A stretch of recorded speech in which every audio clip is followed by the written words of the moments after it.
Hello student, ऊंची उड़ान के यूट्यूब चैनल पे आप सभी लोगों का एक बार फिर से स्वागत है। आज मैं सेट 26 का मैथ का कंप्लीट डिस्कशन लेके आपके सामने में आया हूं, ठीक है, जो कि आपको डेट 4/8/2024 को हो चुका, ठीक है। तो जिसको भी जहां भी जिस क्वेश्चन में है ना डाउट होगा या प्रॉब्लम होगा या नहीं बनना होगा या कुछ नया तरीका सीखना है, तो हमारे इस वीडियो से कंटिन्यू जुड़े रहेंगे तो उनका है ना सारा डाउट क्लियर हो सकता है, ठीक है। चलिए, तो क्वेश्चन को स्टार्ट करने यानी डिस्कशन को स्टार्ट करने के पहले हम थोड़ा सा बता दें ऊंची उड़ान के बारे में। बाबू, ऊंची उड़ान है ना एक ऐसी संस्था है जो कि आपको free of cost Bihar SSC की तैयारी करवा रही है, तो कंटिन्यू इससे जुड़े रहना है और करेंट अफेयर के लिए भी हमारे चैनल को सब्सक्राइब कर लेना है। www.uchiudan.in पे जाके लॉगिन करके current affair any time update करते रहना है। और जो नीचे का नंबर जो आपको दिख रहा होगा उस नंबर पे आप है ना व्हाट्सएप से जुड़ सकते हो, टेलीग्राम से जुड़ सकते हो, ठीक है, या किसी तरह का इंक्वायरी कर सकते हो, ठीक है। तो चलिए अब हम लोग स्टार्ट करते हैं आज का डिस्कशन। कौन सा? सेट 26 का मैथ डिस्कशन। चलिए देखते हैं, यहां से स्टार्ट करते हैं आज का पहला क्वेश्चन। तीन क्रमागत पूर्णांक इस प्रकार की जब उन्हें बढ़ते हुए क्रम में लिया जाए और क्रमशः 3, 5, 2 से गुना करके जोड़ा जाए तो योगफल 99 प्राप्त होता है। तो आप तीन क्रमागत पूर्णांक संख्या को ले लेते हैं, तो कैसे लेंगे? एक x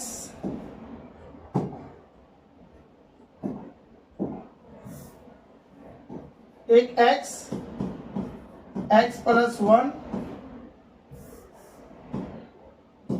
और x प्लस 2, ठीक है, ले लिए। जब उन्हें बढ़ते क्रम में लिया जाता है और क्रमशः 3, 5, 2 से गुना किया जाता है, इसमें 3 से गुना करेंगे तो ये हो जाएगा 3x और फिर इसमें 5 से करेंगे तो ये हो जाएगा 5x प्लस 5 और इसमें कितना से करना? 2 से, तो ये 2x प्लस 4। इतना होने से ये इतना प्राप्त होता है, ठीक है। तो चलिए 5, 3, 8, 2, 10x, ठीक है। अब 5, 4, 9 उधर जाएगा तो इतना हो जाएगा 90, यानी x इक्वल टू हो गया 9, ठीक है। ये तो पता चल गया।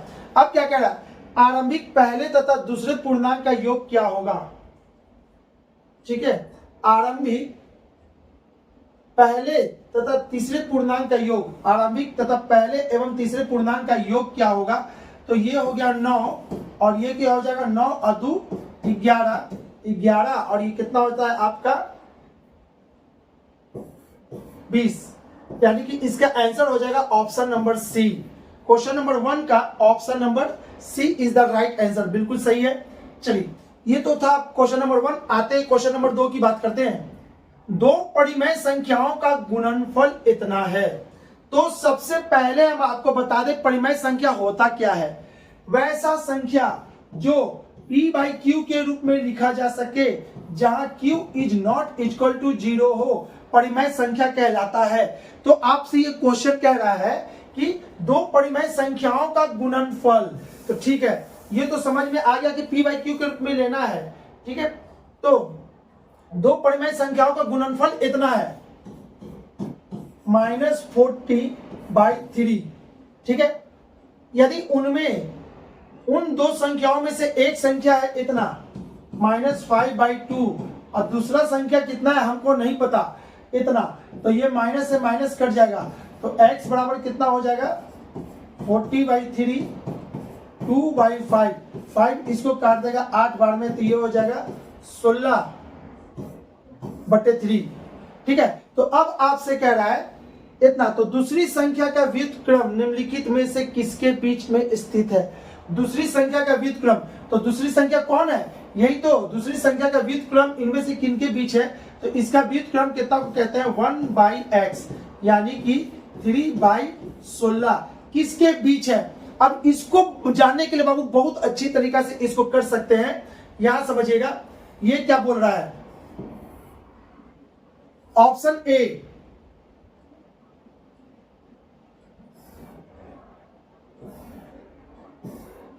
ऑप्शन ए में क्या कह रहा है? ये बी है, ये सी है, ये डी है, ठीक है।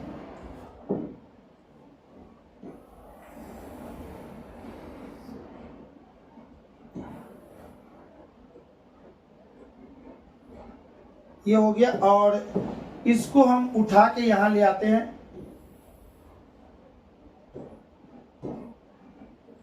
चलिए अब देखिए तो इतना को किसके बीच में ये पूछा है, तो ऑप्शन ए में क्या लिखा हुआ है 3/20 और 9/50। 9/50 इसमें क्या लिखा हुआ है 9/50 और 1/5। इसमें क्या लिखा हुआ है 1/5 और 1/4। इसमें क्या लिखा हुआ है 1/4 और 1/3। आपको कैसे पता करेंगे कि ये किसके बीच में है, तो इसको पता करने के लिए हम क्या करेंगे, इसको 50 से गुना कर देंगे। अब बोलिए सर 50 से क्यों गुना किए, अरे भाई 100 से गुना कर दो, कुछ कर दो। अरे इसको ऊपर में बड़ा कर ले बाबू, सुनो क्या किया, ये दशमलव में जाएगा 0. समथिंग, तो क्यों हम इसको 50 से गुना कर दें और उसके बाद 16 से डिवाइड करें, तो एक होल नंबर के अप्रोक्स पहुंचेगा। जैसे यही है, तो ये हो गया आपका कितना 150/16, ठीक है। तो 16 ये जाएगा 9 यानी कि अगर हम 9 से काट देते हैं तो ये 45, ठीक है। तो ये हो जाएगा 45 और एक 0, यानी कि आपका हो जाएगा ये 2 बार में लगभग, ठीक है। चलिए अभी तो ये मिल गया लगभग। अब यहाँ पे आते हैं, इसको भी 50 से गुना कर दीजिए। सबको जो भी देखिए जिसको भी है सबको 50 से गुना किए हैं, तो ये 50 से गुना करेंगे तो ये कितना हो जाएगा 15 यानी कि 15 यानी कि 7.5। इसको भी 50 से गुना कर देंगे तो ये हो जाएगा 9। इसको भी 50 से गुना कर देंगे ये हो जाएगा 9। इसको भी 50 से गुना कर देंगे ये हो जाएगा 10। इसको भी 50 से गुना कर देंगे तो ये हो जाएगा 10। और इसको भी 50 से गुना करेंगे ये हो जाएगा 12.5, ठीक है। इसको 50 से गुना कर देंगे तो 12.5। इसको 50 से गुना करेंगे तो 16 पूर्णांक वही 2 पॉइंट समथिंग आएगा, 16.2/3। तो 2/3 है यानी कि 0.3 यानी वही जाएगा 16.3, ठीक है। आप समझिए तो बाबू ये किसके बीच है 9.2 9 और 10 के बीच में है। 9.2 इसके बीच में है, इसके बीच में नहीं है, इसके बीच में नहीं है,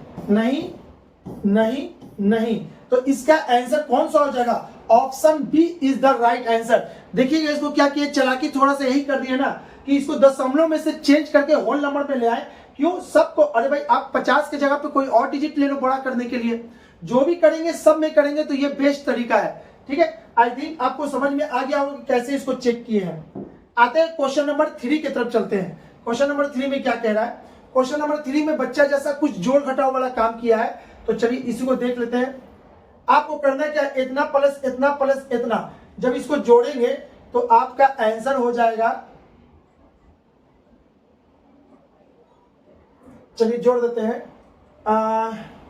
1 पॉइंट, यहाँ 10 है 1 है इतना है, तो इसको जोड़ेंगे तो आपका आ जाएगा इतना 11.2221, ठीक है बाबू। यहां देखिएगा इतना प्लस इतना, जब इसको हम जोड़ रहे हैं तो यहाँ पे 2 है, यहाँ 4 है, एक इसका होगा, इसका 2 होगा, इसका 2 होगा, ठीक है, और इसका भी आपका 1 और 1 2 होगा, यानी कि 11.2221। उसमें से आपको इतना घटाना है, इतना, ठीक है। जब इतना हम घटाएंगे तो इसका आंसर आ जाएगा मेरा इतना। तो x क्या जोड़े जिससे योगफल इतना हो जाए,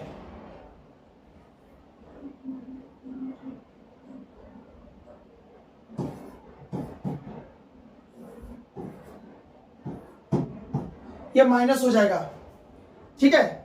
इसको जब करेंगे तो इसका आंसर होगा -0.8789। यहां देखिएगा इतना तो आ गया, x का वैल्यू निकल चुका है।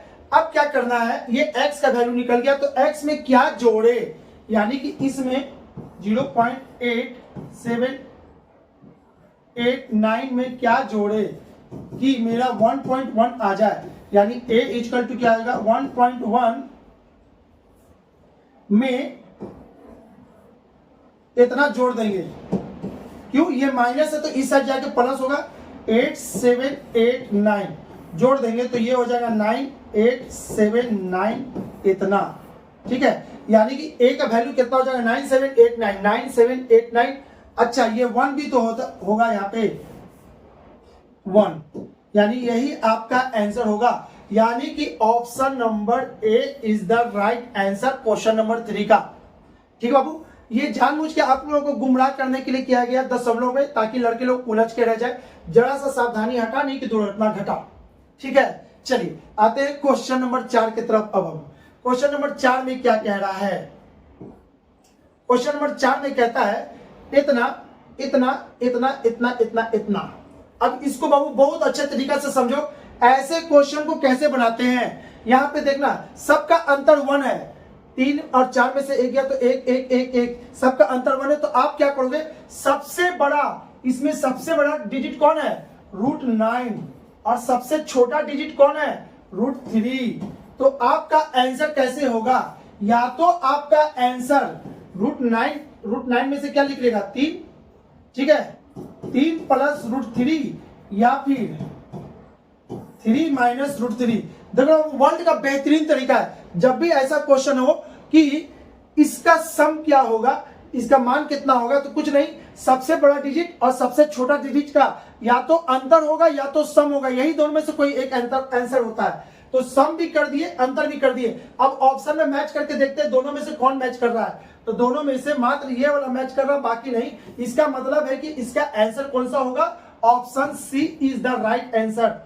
ठीक है, अब बोलोगे सर अगर दोनों ऑप्शन रहता तो, दोनों जब रहेगा तो बाबू इसका भी बेहतरीन तरीका आपको बताएंगे। फिलहाल अभी आपके लिए यही है। ठीक है, 100 सवाल में से ना 95 क्वेश्चन इसी पे बेस्ड रहता है, 1-2 ही इधर उधर रहता है। और जब उसको ऐसा रहेगा तो उसको कन्वेंशनल मेथड से चलेंगे, थोड़ा सा टाइम बर्बाद होगा। ठीक है, लेकिन ऐसे सवाल को ऐसे ही बनाएंगे। चलिए आते हैं क्वेश्चन नंबर 5 की बात करें। यदि x इतना इतना इतना इज इक्वल टू a, तो x plus Y plus Z is equal not is equal to 0, तो a का मान बताइए। तो चलिए आपको इसको बनाने का तरीका बताते हैं। x बट्टे 2x plus Y plus Z is equal to y बट्टे x plus 2y plus Z is equal to z बट्टे x plus y plus 2z is equal to a, यही दिया हुआ है। ठीक है, तो चलिए इसको बनाने के लिए इस सब अगर x बराबर लिखना रहेगा तो ये उधर जाके गुना हो जाएगा। इसको लिख सकते हैं x is equal to a into 2x plus Y plus Z. ठीक है, y is equal to a into x plus 2y plus Z, और z is equal to a x plus Y plus 2z इतना। ठीक है, सबको जोड़ देंगे, चूंकि क्यों x plus Y plus Z is not equal to 0, यानी कोई ना कोई वैल्यू है, तो सबको जोड़ेंगे तो ये हो जाएगा x plus Y plus Z, और इधर सबको जोड़ेंगे तो ये हो जाएगा a, और ये हो जाएगा x x इतना 2x x x इतना 4x 4y 4z। ठीक है, अब यहां से 4a x plus Y plus Z हो जाएगा, और इधर क्या है x plus Y plus Z इधर भी है, ये इसको काट देगा। यानी कि आपका हो गया क्या, a का वैल्यू 1/4। ठीक है, a का वैल्यू 1/4, यानी option C is the right answer. Option number C is the right answer. आपके सामने देख लीजिए a का वैल्यू आ चुका है 1/4। ठीक है, चलिए क्वेश्चन नंबर 5 हो गया। क्वेश्चन नंबर 6 की बात करें। एक व्यापारी ने अपनी वस्तु का 5/6 भाग 30% के लाभ पर बेच दिया और शेष को क्रय मूल्य पर ही बेच दिया, उसका लाभ प्रतिशत क्या होगा। तो बाबू इसको भी समझाने के लिए बहुत अच्छा तरीका से आपको ले चल रहे हैं। यहाँ पे समझना 2 भाग है, एक 5/6 और एक बच गया 1/6, इसको जोड़ेंगे तो कंप्लीट हो जाएगा। ठीक है, तो हम क्या करते हैं, ऐसा करते हैं, माना उसका रेट कितना था, अरे माना उसका रेट कितना है, तो उसका रेट हम मान लेते हैं कितना, इसमें देखते हैं, रुकिए, तो 5/6 भाग, ठीक है। चलिए सुनिएगा, इसमें क्या कर रहे हैं बाबू, हम क्या कर रहे हैं, फ्रैक्शन को हटा देते हैं। अगर हम फ्रैक्शन से हटा दे, ये होल नंबर पे ले आए तो सवाल बहुत आसान हो जाएगा। तो माना उसका रेट 600 था, ठीक है, उसका रेट कितना मान लिए 600। अगर 600 मान लिए तो क्या करना है, 600 का 5/6 यानी कि कितना हो जाएगा, इतना इक्वल टू हो जाएगा ये 500, और ये कितना हो जाएगा, यानी हो गया इतना। तो आपका रेट निकल गया, एक 500 का था और एक 100 का था शुरू में, तब ना जाके 600 होगा, ठीक है। अब ये क्या कर रहे हैं, फ्रैक्शन को हटाने के लिए ये काम किए हैं। चलिए अब क्या कह रहा है, वस्तु, एक व्यापारी ने अपनी वस्तु 5/6 भाग को 30% के लाभ पे बेच दिया। इसको 30% के लाभ पे बेचा तो 500 का 130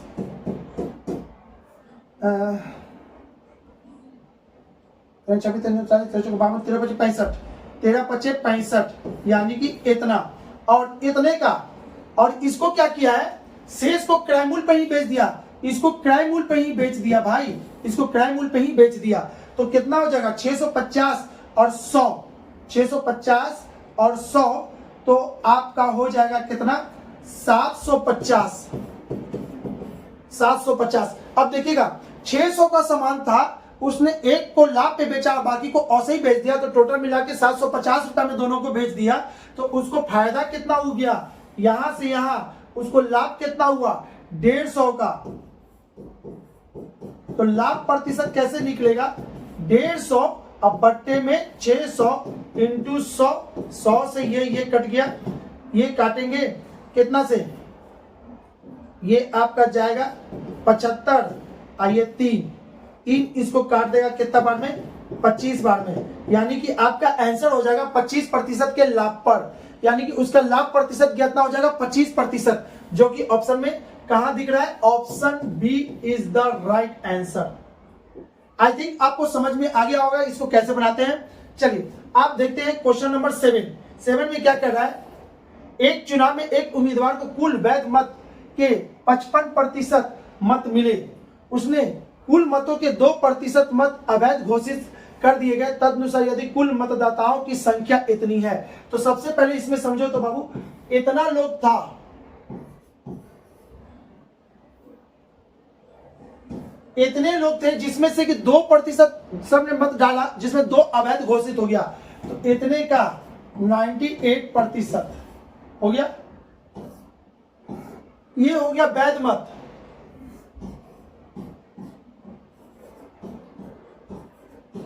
वैध मत इतना हो गया। अब एक उम्मीदवार को कितना मिला है, वैध मत के 55% मत मिले, ठीक है। तो उस उम्मीदवार को पक्ष में कितने वैध मत मिले, तो चलिए इतने का 55%,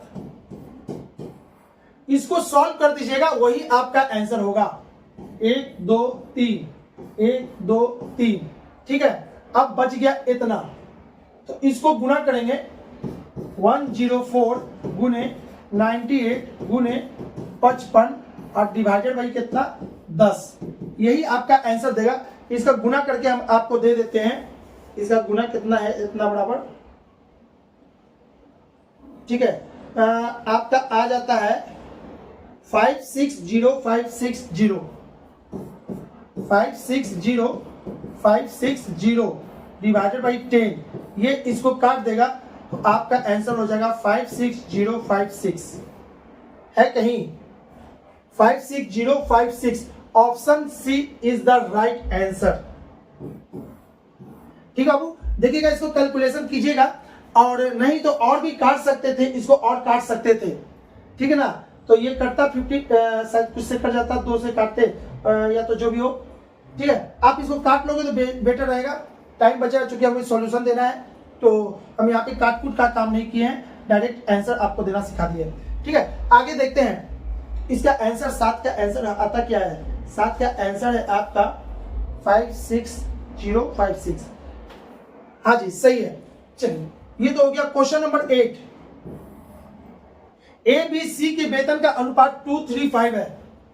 यदि उनकी वेतन क्रमशः इतना इतना की वृद्धि की होती है तो उनके वेतनों का नया अनुपात क्या होगा। बाबू इसको अच्छे से गांठ बांध लेना है इसको, ये रेशियो का सवाल है। जब भी परसेंटेज और रेशियो एक साथ आए, क्या बोले मैंने, परसेंटेज और रेशियो यदि एक साथ आ जाए तो हम क्या करते हैं, परसेंटेज वाले डिजिट में 100 से गुना कर देंगे, 100 इसमें भी इसमें भी इसमें भी, उसके बाद सॉल्व कीजिएगा, बहुत जल्दी सॉल्व हो जाएगा। तो इसको देखिए करते क्या है, देखिए 100 से गुना कर दिए, ये भी गुना कर दिए, ये भी गुना कर दिए, ठीक है। अब गुना करने के बाद क्या कह रहा है, क्रमशः 15% की वृद्धि, इसमें की कितना की वृद्धि किया गया है, 15% की, इसमें कितना की वृद्धि किया गया, 10% की, और इसमें कितना की वृद्धि किया गया, 20% की। अगर 15% की वृद्धि करेंगे तो इसका हो जाएगा, इसका 10% होता है 20 और इसका 30, तो 230, इसका 15% की वृद्धि हो जाएगा इतना, इसका 10% की वृद्धि होगा तो ये हो जाएगा 330, ठीक है, और इसमें 20% की वृद्धि होगा तो ये हो जाएगा 600। अब आपको पूछा है नया रेशियो क्या होगा, तो नया रेशियो तो आपका यही हो गया, ठीक है, यानी option number C is the right answer. कौन सा, क्वेश्चन नंबर 8 का, ठीक है बाबू। चलिए ये तो हो गया 8। तो याद रखिएगा जब भी परसेंटेज और रेशियो एक साथ आता है, रेशियो वाले डिजिट में 100 से गुना कर देने से मेरा सवाल जल्दी बन जाता है, ठीक है। आगे क्वेश्चन नंबर 9, एक चोर एक दुकान से सुबह 7 बजे चोरी करता है और चोरी करने के बाद वह 660 किलोमीटर प्रति घंटे की गति से वहां से भागता है। 10 बजे पुलिस को चोरी का पता लगा और पुलिस ने उसके पीछे 80 किलोमीटर पर घंटे की रफ्तार से किया। बताइए चोर कितने समय में पकड़ा जाएगा। तो झूठ मूठ का ये क्वेश्चन को लंबा किया गया है, बस काम आपको इतना ही बचे है। 7 बजे, ठीक है, 7 बजे चोर चोरी किया है और पुलिस को पता चला 10 बजे, तो 7 से 10 यानी 3 घंटा चोर भागते रहा है। किस स्पीड से, 60 किलोमीटर पर घंटे की रफ्तार से। तो 3 घंटा, तो 60 किलोमीटर पर आवर, यानी कि 1 घंटा में 60 किलोमीटर, तो 3 घंटा में 6 18, यानी कि 180 किलोमीटर। चोर 180 किलोमीटर यहां पे पहुंच चुका, ठीक है। अब इसके घड़ी में कितना बज गया, 3 घंटा के बाद इसके घड़ी में बजेगा 10 AM, और 10 बजे पुलिस भी इसके पीछे भागना चालू करती है। किस रफ्तार से पुलिस भागती है, 80 किलोमीटर की रफ्तार से, ये 60 से भाग रहा है, 80 किलोमीटर पर आवर के रफ्तार से, ये 60 किलोमीटर पर आवर के रफ्तार से। तो चलिए डी निकल गया 180, एस रिलेटिव कितना हो जाएगा, दोनों सेम डायरेक्शन में तो घट जाएगा, तो 20 किलोमीटर पर आवर। और आपसे पूछा है कि पुलिस चोर को कब पकड़ लेगा, तो इसका आंसर होता है D by S relative. D कितना है, इतना, और एस रिलेटिव है इतना। 9 घंटे के बाद पुलिस चोर को पकड़ लेगी, ठीक है। तो option number B is the right answer. बात करें क्वेश्चन नंबर 10 की। एक रेलगाड़ी पटना से हावड़ा के लिए तथा दूसरी हावड़ा से पटना के लिए एक ही समय में चलती है। मिलने के बाद ये रेलगाड़ियां 9 घंटे और 16 घंटे अपने गंतव्य स्थान पर पहुंचने में इतने घंटे में अपने गंतव्य स्थान पर पहुंचती है। इनके चालों का अनुपात क्या होगा। चलिए यहाँ पे देखिएगा बाबू, ये जो जबरदस्त क्वेश्चन है, इसको बताने का बहुत अच्छा तरीका है। आपको क्या करना है, इन्वर्स कर देना है, अपोजिट कर देना है, ठीक है। ये 16 इधर आ जाएगा, ये 16 इधर आएगा, और 9 किधर जाएगा, इधर जाएगा 9। बस इसको काट दीजिए, तो ये 4 ये 3, आपका आंसर हो जाएगा 4:3। Option number B is the right answer, ठीक है। क्या हो गया, जब डिस्टेंस सेम होता है, तो चाल है ना, चाल और टाइम का रिलेशन निम्न होता है, ठीक है बाबू। यहाँ क्या किया, एक रेलगाड़ी पटना से हावड़ा के लिए और दूसरी हावड़ा से पटना के लिए, दोनों एक दूसरे से चले रहे, यानी बीच का डिस्टेंस सेम है दोनों के लिए। अब इसका चाल का रेशियो क्या हो जाएगा, √16 √9 अपोजिट में, ठीक है। अगर T1 T2 का अपोजिट S1 S2 होता है, तो बस इसको कुछ करना नहीं था, ये वाला इधर और ये वाला इधर, बस करके रूट निकाल दीजिएगा, इसका ये फॉर्मूला होता है। नहीं तो इसको खोलेंगे, बड़ा करेंगे तो बहुत लंबा जाएगा, है ना, 2 से 3-4 मिनट ये खा जाएगा प्रूव करने में। तो फिलहाल ऐसे क्वेश्चन को बस आप लोग याद रखोगे क्या होता है। क्वेश्चन नंबर आगे 11,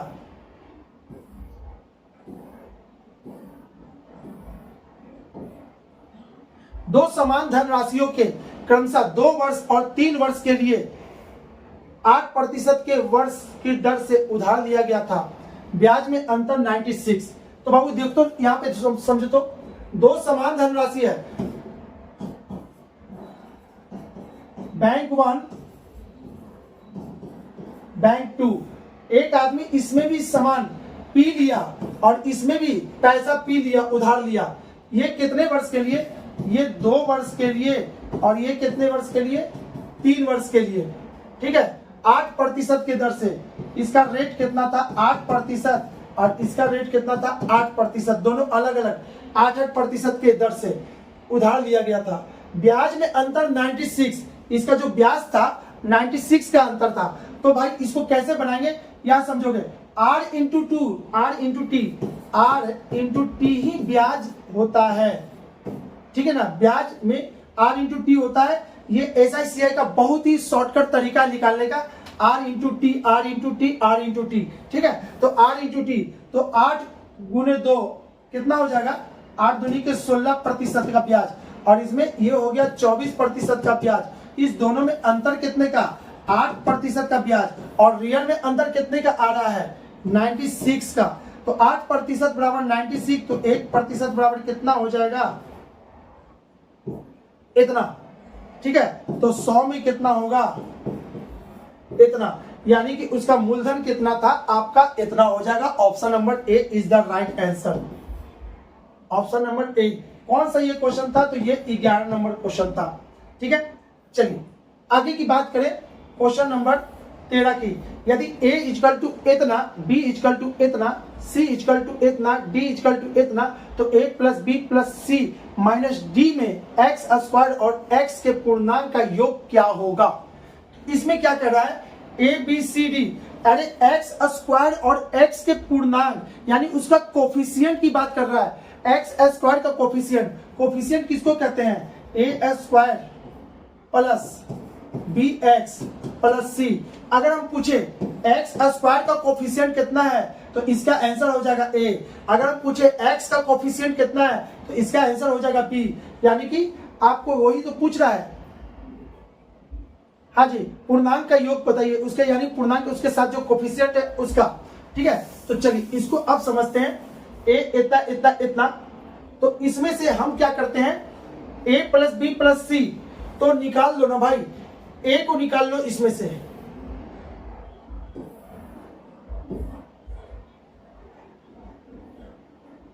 ठीक है, क्वेश्चन नंबर 3 में a प्लस बी प्लस सी, तो a को निकाल लेते हैं, minus 2x square plus 12x। ठीक है, यहां देखिए क्यों, x स्क्वायर और x वाले को निकालना है। इसमें से क्या निकालेंगे, 3x स्क्वायर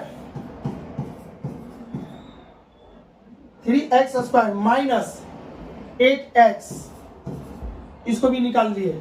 ठीक है, c में से क्या निकालेंगे, तो 4x square minus 4x square, और ये आपका 0 है। ठीक है, c निकाल लिए। d क्या निकालेंगे, d में है माइनस, देखिए बाबू d क्या है, माइनस है, तो माइनस है तो पहले ही से हम माइनस लगा देंगे, तो ये आपका हो जाएगा माइनस एक्स स्क्वायर और ये हो जाएगा आपका प्लस एक्स। इसको जोड़ देंगे, क्यों, a plus B plus C plus D में एक्स स्क्वायर हुआ और इसका कोफिशिएंट पूछा था, तो इसको जोड़ देंगे तो कितना हो जाएगा, 4 और 2 6। यहां समझते हैं, 4 2 6 1 7, 7 में से 3 गया तो कितना, माइनस 4x स्क्वायर। ठीक है, और इधर कितना हो जाएगा, 12 और 1, 12 में से 8 गया तो 4। ठीक है, 4 और 1 5x। तो आपसे पूछा क्या है, इतना और इतने पूर्णांक का योग यानी इतना और इतने का योग, तो -4 + 5 इक्वल टू कितना हो जाएगा, 1। यानी कि option C is the right answer. I think आपको समझ में आ गया होगा वो इसका आंसर। आगे बात करें क्वेश्चन नंबर 14 की। किसी वस्तु को इतना में बेचने पर प्राप्त लाभ और उसे इतना में बेचने पर प्राप्त हानि के बराबर है, उसे किस मूल्य पर बेचा जाए कि लागत मूल्य पर 65 रुपया का लाभ हो जाए। ऐसे क्वेश्चन को बाबू कुछ नहीं करना। जब भी ऐसे क्वेश्चन आए कि हम जितना प्रतिशत पे बेच रहे हैं, जितना प्रतिशत लाभ पे बेचे हैं, उतना ही प्रतिशत हानि पर दूसरे को बेचे हैं, ठीक है, तो सेम ऐसे क्वेश्चन को कुछ नहीं, आगे और पीछे वाले को जोड़ देना है, आगे और पीछे वाले को जोड़ देना है। 5 4 5 और 2 से डिवाइड कर देंगे तो ये मेरा सीपी निकल जाएगा। उसका सीपी निकालने का बहुत अच्छा तरीका है यही, ठीक है। तो इसको जोड़ दीजिए, 5 5 10 की 0 हाथ में रह गया, 1 4 2 6 1 7 6 5 11 इतना बट्टे 2, इसको और काटेंगे तो ये हो जाएगा 5 8 5, ठीक है, इतना हो गया, यानी सीपी पता चल गया। अब उसको बोल रहा है क्या 65, अरे भाई उसको कितने पे बेचा जाए कि 65 रुपया का हमको लाभ हो जाए। तो इसमें 65 रुपया, अरे सीपी यानी इतना में खरीदे तो 65 का लाभ चाहिए, तो इसमें 65 जोड़ देंगे। तो 5 5 10 की 0 हाथ में रह गया 1, ठीक है, तो 8 और 6 14 14 15 की 5 हाथ में रह गया 1 5 आइए 6, यानी कि आपका आंसर हो जाएगा 650। ऑप्शन नंबर ए पे, यानी कि इतने पे हम जब बेचेंगे तो हमको आपका 65 रुपया का लाभ हो जाएगा। क्वेश्चन नंबर था ये 14 का आंसर कितना आ रहा है हम भी देख ले बस एक बार। 650 इज द राइट आंसर, ठीक है। चलिए क्वेश्चन नंबर 15 की बात करते हैं। मनोज अपनी आय का 75% खर्च करता है, तो सबसे पहले आप ऐसे समझो, आय वह बचत। अगर उसका आय 100 रुपया है तो क्या कर रहा है, अपने आय का 75% खर्च करता है, तो खर्च कितना किया होगा 75, तो बचाया कितना होगा 25। उसकी आय में 20% की वृद्धि हो गई, इसकी आय में कितना की वृद्धि हो गई 20% की, तो ये हो गया 120, ठीक है। अब बोल रहा है अपने खर्च में 10% की वृद्धि कर दिया, इसके खर्च में 10% की वृद्धि कर दिया, यानी कि 7.5 होता है 10%, तो 75 में 7.5 जोड़ देंगे, ये हो जाएगा 82.5, ठीक है। अब इतना व्यय कर रहा है तो 120 से 82.5 घटा दीजिए, ठीक है, उतना ही वो बचत करेगा, उतना ही वो बचत करेगा। तो 10 में से 5 गया तो 5, 9 में से 2 गया तो कितना 7, ठीक है। अब ये हो गया 11, 11 में से 8 गया तो 3, यानी कि 37.5, ठीक है। तो बताइए उसका बचत में वृद्धि कितना हो गई, 10% की वृद्धि कर ली, उसकी बचत में कितने प्रतिशत की वृद्धि हो गई। तो इसको ऐसे समझिए, यहां से उसका कितना वृद्धि हो गया 12.5 का, कहां से 25 से इंटू 100, ठीक है। ये इसको काटेगा 4 बार में और 12.5 में 4 से गुना करेंगे तो ये हो जाएगा 50%, परसेंटेज वृद्धि बराबर इतना, यानी कि कौन सा हो जाएगा इसमें, option D is the right answer, ठीक है। क्वेश्चन नंबर 16 की बात करते हैं। सद्गुण और शीतल के पास क्रमशः 40 किलोग्राम और 50 किलोग्राम सेब है। रीचा ने सद्गुण से 30% और शीतल से 46% सेब ले ली। सद्गुण और शीतल के पास कुल सेबों का लगभग कितना प्रतिशत बचा। तो इसको ऐसे बिल्कुल बच्चा जैसा समझते हैं ना, सगुन सगुन हो गई, फिर उसके बाद शीतल हो गई और ऋचा, ठीक है। चलिए ये तो हो गया, सगुन और शीतल के पास 40 और 50 किलोग्राम है, इसके पास 40 है, इसके पास 50 है, ठीक है। ऋचा, इसके बाद देखते हैं क्या कहता है। ऋचा ने सद्गुण से 30% और शीतल से 46% ले लिया, तो इसके पास बचा कितना, इतने का 70%, यानी इसके पास बचा 28। ऐसे कितना ले लिया 46%, तो इसका बचा कितना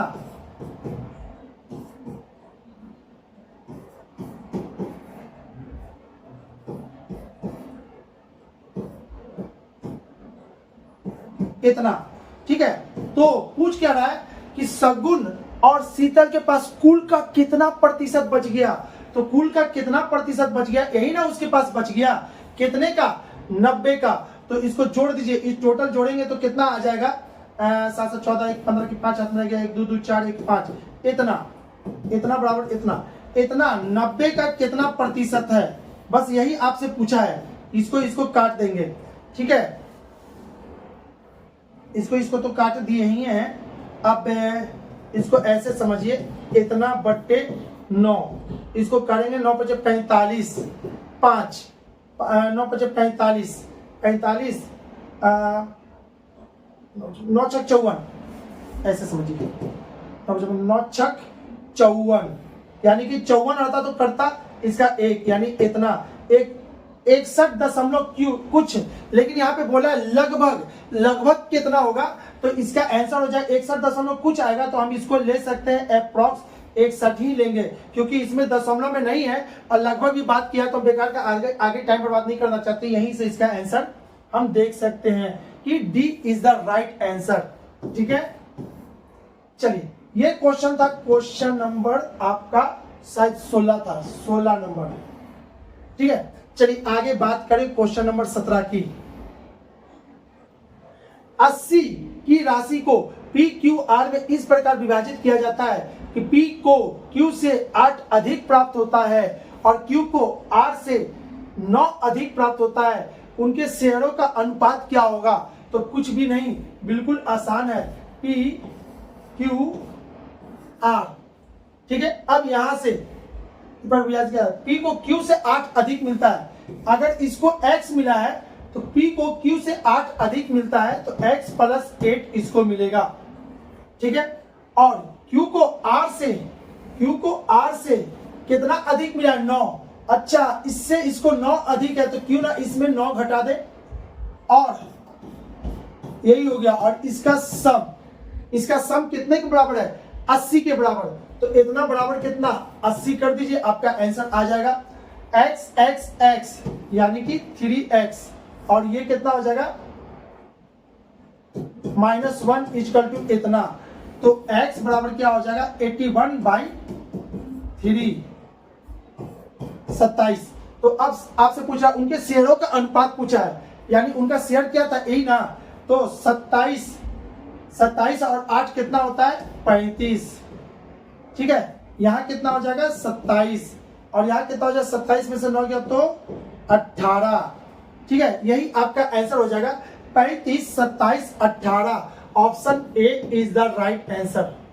ठीक है बाबू, आसान क्वेश्चन था। ठीक है, आगे देखते हैं क्वेश्चन नंबर 18। एक कार 84 किलोमीटर की दूरी एक समान चाल से तय करता है। यदि कार की चाल 1 किलोमीटर पर घंटे की वृद्धि कर दी जाए तो वह उसी दूरी को 2 घंटे पहले पूरा कर लेती है। तो कार की वास्तविक चाल कितनी किलोमीटर पर घंटे है। तो इसको ऐसे समझेंगे हम लोग, 84 किलोमीटर दूरी को एक समान चाल से। ठीक है, ये टोटल किलोमीटर कितना है, 84 किलोमीटर। Question number 18। यदि कार की चाल, तो सबसे पहले माना कार की चाल कितना है, x equal to x kilometre per hour, और इसको यहां से यहां पहुंचने में टाइम कितना लगता है, टाइम लगता है t। ठीक है ना। अकॉर्डिंग टू क्वेश्चन यदि कार की चाल 1 किलोमीटर बढ़ा दे तो अब न्यू s कितना हो जाएगा। अच्छा, इसके पहले यहां से d कितना होगा बाबू, x माने थे, t माने, तो d बराबर क्या हो जाएगा, d कितना है 84, और 4 बराबर दूरी बट्टे समय 4 बराबर होता है d बाई टी, तो t बराबर क्या हो जाएगा s इंटू टी। तो यहाँ पे d इक्वल टू क्या हो जाएगा x इंटू टी। ठीक है, अब बात करते हैं न्यू हो गया s बराबर according to question x plus 1 हो जाएगा, और t कितना हो जाएगा,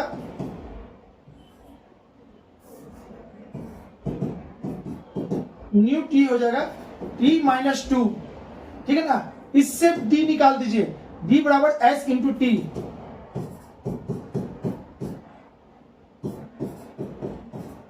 इतना। अब ये हो गया 2 अकॉर्डिंग टू क्वेश्चन, है ना। वो 1 और 2 एक ही डिस्टेंस के लिए दोनों है, एक ही डिस्टेंस, इसी चाल से यहां तक कवर कर रहा है और चाल को बढ़ा दे तो टाइम कम लगता है यहीं पहुंचने में। तो दोनों में तो डी सेम है, तो दोनों में डी सेम है, तो एक 1 और 2 से दोनों को बराबर कर देंगे। X T is equal to X plus 1 into T minus 2, इतना। तो एक्स टी इसको खोलेंगे तो X T minus 2x plus T minus 2, X T और एक्स टी खत्म हो जाएगा, तो ये बचेगा क्या, t बराबर 2x प्लस 1, ये बचेगा, ठीक है। अब ये बच गया, अब यहां पे समझना है कि यहां पर से निकलेगा कैसे। ये तो t निकल गया, अब यहां देखो तो बाबू, यहां पे अगर हम t डाल दें,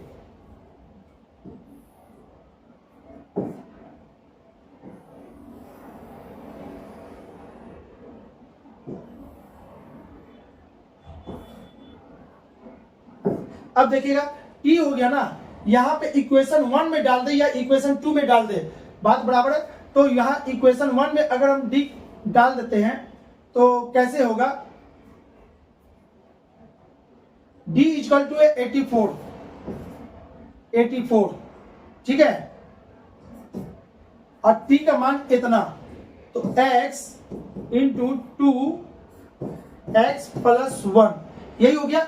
अब क्या करेंगे, ये हो गया क्वाड्रेटिक इक्वेशन, इसको पूरा सॉल्व करेंगे तो क्वाड्रेटिक इक्वेशन आएगा, और गांठ बांध लेना है, गांठ बांध के सुनना है ना, दिमाग में सेट कर लेना है। पूरे एग्जाम में यदि क्वाड्रेटिक इक्वेशन आ जाए तो आप सॉल्व मत करना, आपका टाइम बर्बाद हो जाएगा। तो ऐसे कंडीशन में क्या करेंगे, बाय ऑप्शन, ऐसे कंडीशन में बाय ऑप्शन चलेंगे।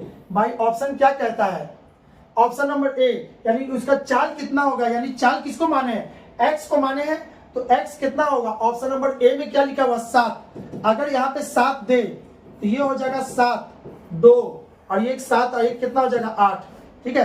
8 का 8 दूनी 16, 16 को 7 से करेंगे तो आपका ये कभी नहीं होगा, 84 नहीं होगा, ऑप्शन ए से खत्म।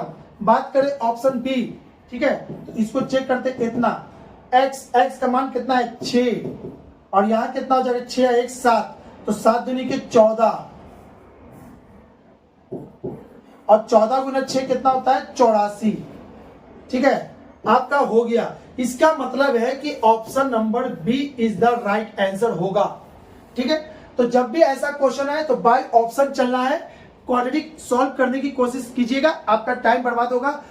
आप कर सकते हैं, बहुत अच्छा कर सकते हैं, लेकिन इससे जल्दी नहीं हो पाएगा, बहुत टाइम बर्बाद हो जाएगा। इसमें हो सकता है ऑप्शन 1 सही होता तो मेरा टाइम और बच जाता, ठीक है। चलिए, ये तो हो गया क्वेश्चन नंबर 19 की बात हो गई।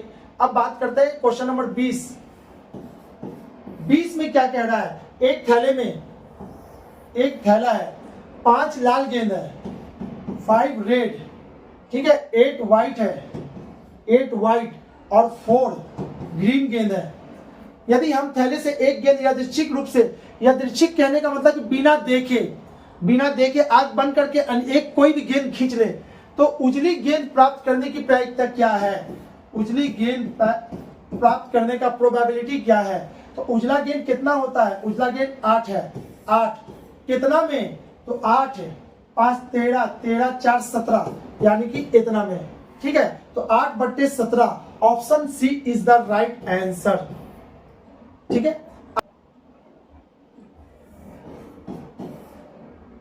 इसको जानने के लिए ना आप इसको क्या करोगे, ऐसे समझोगे, ठीक है। 28 माइनस 5, 18 माइनस 4, √6 माइनस इतना, √9 माइनस √7। तो यहां पे बाबू समझना, यहां पे अंतर कितने का, देखिएगा यहां पे अंतर कितने का है। इसको और भी हम ऐसे भी लिख सकते हैं, या √18 माइनस √16, ठीक है। तो यहां पे अंतर कितने का, 2 का, यहाँ पे अंतर कितने का, 2 का, यहाँ पे अंतर कितने का, 2 का। जब अंतर सेम हो, जब अंतर सेम हो तो जिसका डिजिट छोटा होता है उसका वैल्यू सबसे बड़ा होता है, और जिसका डिजिट बड़ा होता है उसका वैल्यू सबसे छोटा होता है। तो इस तीनों में सबसे छोटा कौन है, ये, इस तीनों में सबसे छोटा ये है, ठीक है, सबसे छोटा ये है। अब इसकी बात करें तो ये अलग है, क्यों, क्योंकि इसका अंतर हम इसको अगर लिखेंगे तो √28 और इसको लिखेंगे तो √25, ठीक है। तो यहाँ पे अंतर कितने का, 3 का है, ठीक है। तो ऐसे केस में अब क्या करेंगे, इसको निकालना पड़ जाएगा। इस दोनों के बीच हमको तो पता चल गया ना कि सबसे छोटा ये है, इसमें और इसमें सबसे छोटा कौन है, अगर वो पता कर ले तो फिर मेरे लिए आसान हो जाएगा, ठीक है। तो इसको ऐसे बनाते हैं, इसको और हम लिख सकते हैं ऐसे, इतना गुने 2 -5, इसको और लिख सकते हैं 2√7 -5, इसको और लिख सकते हैं इतना √7 का मान, √7 का मान या तो आप निकाल लो और नहीं तो आपको हम यहाँ पे तो हम ले 2.64 लिया है मैंने, 2.64 -5, इसको गुना कर देंगे तो ये 8 6 12 ये 2 हाथ में रहेगा 1 2 2 4 1 5, इतना -5 इक्वल टू हो जाएगा 0.28, ठीक है। अब बात करें इसकी, इसको अगर पता करना है, इसको पता करना है कि इसका मान कितना होगा, इसको और लिख सकते हैं, ठीक है। इसको लिख सकते हैं 9 गुने 2 -4, √9 का मान कितना होता है, इतना, ठीक है, ठीक है। और 2 का मान होता है 1.414, इतना। इसको गुना कर देंगे तो 4 चौके 16 के 6 हाथ में रह गया 1, आइए हो जाएगा इतना, 4 चौके 16 के 6 हाथ में रह गया 1, 3 आइए इतना, ठीक है। कुछ तो गलती कर रहे हैं यहाँ पे, गुना करने में मैंने गलती किया है, 4.242, इसको गुना करेंगे तो 4.242 -4, इसको सॉल्व करेंगे तो ये हो जाएगा इतना, ठीक है। तो क्या किए, इस तीनों में सबसे छोटा ये था। अब ये दोनों की बात करें तो इस दोनों का वैल्यू मैंने निकाल लिया 0.28, आइए इतना, तो इससे ये छोटा है, यानी कि सबसे छोटा कौन सा था, तो इतना, यानी कि √18 -4, option number B is the right answer, ठीक है बाबू। आई थिंक आपको समझ में आ गया होगा। चलिए आगे की बात करें, क्वेश्चन नंबर 22 की, निम्नलिखित कथनों में से कौन सा कथन सही है। एक अभाज्य संख्या है, गलत। एक भाज्य संख्या है, यह भी गलत। एक दोनों है, एक भाज्य एक अभाज्य।